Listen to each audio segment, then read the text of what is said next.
আৰু মাত্ৰ কেইবাটাও ঘণ্টাৰ পাছত হ'বলৈ গৈ আছে এই বছৰৰ ডাঙৰ সূৰ্যগ্ৰহণ।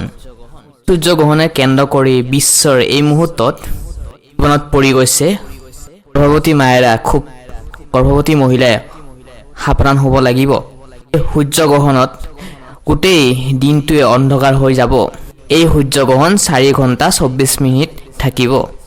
এই গ্ৰহণ লাগি থকাৰ সময়ত বিশেষকৈ গৰ্ভৱতী মহিলাই পাছাপাছি শিশুসকলৰ জীৱনত দিব পাৰে ভয়াৱহ ঘটনা। সেয়েহে প্ৰিয় দৰ্শক, এইকেইটা কাম ভুলতো নকৰিব।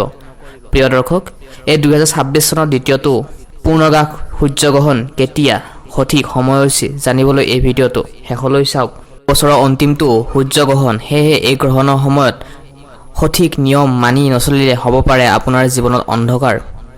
এই গ্ৰহণ কেতিয়াৰ পৰা লাগিবলৈ গৈ আছে আৰু লগতে কোন কোন জাগাৰ পৰা দেখিবলৈ পাব, এই গ্ৰহণ লাগি থকাৰ সময়ত গৰ্ভৱতী মহিলাই কি কৰিব নালাগিব। বাংলাদেশৰ ঢাকা, চিলেট, ৰাজশ্বাহী, ৰংপুৰ, কিশোৰগঞ্জ এইবোৰ জাগাৰ পৰা সূৰ্যগ্ৰহণ দেখিবলৈ পোৱা যাব। ইয়াৰ উপৰিও পশ্চিমবংগৰ কলকাতা, হাওৰা, হুগলী, উত্তৰ 24 পৰগনা, দক্ষিণ কোচবিহাৰ, আলিপুৰদুৱাৰ, জলপাইগুৰি, শিলিগুৰি এইবোৰ সমস্ত জাগাৰ পৰা দেখিবলৈ পোৱা যাব এই বছৰৰ দ্বিতীয়টো সূৰ্যগ্ৰহণ।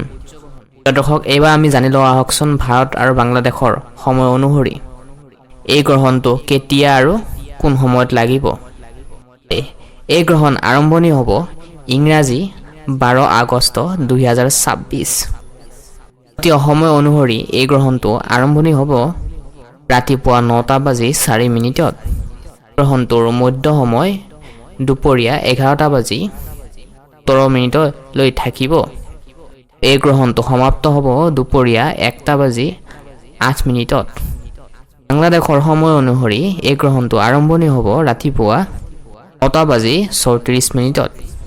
মধ্য সময় 11:47। সমাপ্ত হ'ব দুপৰীয়া 1:58। প্ৰিয় দৰ্শক, মুঠ 4 ঘণ্টা 24 মিনিট এই গ্ৰহণ দেখিবলৈ পোৱা যাব। অসমত ইয়াৰ প্ৰভাৱ পৰিব নাই নেক্সট ভিডিঅ'ত আমি উল্লেখ কৰিছোঁ। সেয়ে ভিডিঅ'টো নেক্সট ভিডিঅ' চাবলৈ চেনেলটি ছাবস্ক্ৰাইব কৰি থ'বলৈ একেবাৰে নাপাহৰিব। ধন্যবাদ।